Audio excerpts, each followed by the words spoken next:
তো এটা আমাদের ৭০ নাম্বার ভিডিও। তো যে জিনিসটা আমরা আসলে বলতে চাচ্ছিলাম যে আগের বারে কোয়ারি সেট আকারে দেখাইছি, এবার দেখাবো লুপ আকারে। ঠিক আছে? লুপ আকারে আমরা কিভাবে দেখাবো ভাই? আমরা চলে যাই ইসে ক্রিকেটার লিস্টে। চলে যাওয়ার পরে আমরা কি করলাম? একটি ফর লুপ চালাবো।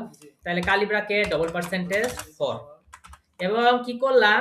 Alter shift down arrow for এর জায়গায় লিখলাম ইন ফর, এবং ফর আই ইন ক্রিকেটার্স লিখতে পারি, অথবা আমি লিখতে পারি ফর ক্রিকেটার, এস দিলাম না, সিঙ্গেল ক্রিকেটার ইন ক্রিকেটার্স। ঠিক আছে? খুব সুন্দর। এবং আমি চাচ্ছি এটাকে ফার্স্টে একটা ডিপ আকারে দেখাতে। তাহলে আমি যদি ফার্স্টে শুধু ক্রিকেটার লিখি, তাহলে আসবে ক্রিকেটার এবং তাদের বয়সগুলো আমি যেভাবে হচ্ছে ইসে দিছি। এই যে আশরাফুল 41, আফতাব আহমেদ 40, শাহরিয়ার নাফিস 40। এবং এখানে যেহেতু বুটস্ট্র্যাপ ইউজ করছি, আমি এখানে হালকা একটু ইয়া করে রাখি, যে মার্জিন রাখি 1 হালকা, অথবা মার্জিন 2 রাখা যায়।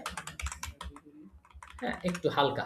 হ্যাঁ, তো ফুল ফুল এইভাবে আমরা একটা মার্জিন দিতে পারি। তবে আমার মনে হয় যে এই ক্লাসটা এই ক্রিকেটারের গায়ে দিলেই ভালো হয়। আপনার কি মনে হয় ভাই? যে ক্রিকেটার একটু সরে থাক, সবার সরা তো দরকার নাই, এরা হালকা একটু সরে আছে। তো এই আর কি, যদি আমি 5 দেই, 5 পর্যন্তই তো কাজ করে। এই যে আশরাফুল 41, আফতাব আহমেদ 40, শাহরিয়ার নাফিস 40। ঠিক আছে? আমরা কি বুঝতে পারলাম যে কিভাবে এই জিনিসগুলা করে?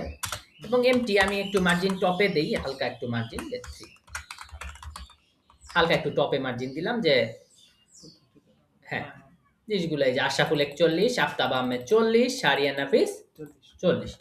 তো জিনিসগুলাকে চাইলে আমি বোল্ডও করতে পারি, যে FWBOLD বোল্ড। তাহলে আমার স্ক্রিনে এর লেখাগুলো একটু বোল্ড, আফতাব লেখাগুলো একটু বোল্ড আকারে আসলো। ঠিক আছে ভাই? আমরা কি জিনিসগুলো বুঝতে পারলাম? এভাবে আমরা FW হচ্ছে font weight, font weight bold, মানে ফন্টের বোল্ড আকারে আসবে আর কি। হ্যাঁ, জিনিসগুলো করতে করতে হয়ে যাবে এগুলা। তো আমরা তাহলে শিখলাম কিভাবে ব্রাউজারে কোয়ারি সেট আকারে দেখায়, এবার দেখালাম কিভাবে লুপ চালিয়ে ব্রাউজারে দেখায়, কিভাবে লুপ চালিয়ে ব্রাউজারে দেখায়। ওকে ভাই, পরের ভিডিওতে দেখা হচ্ছে।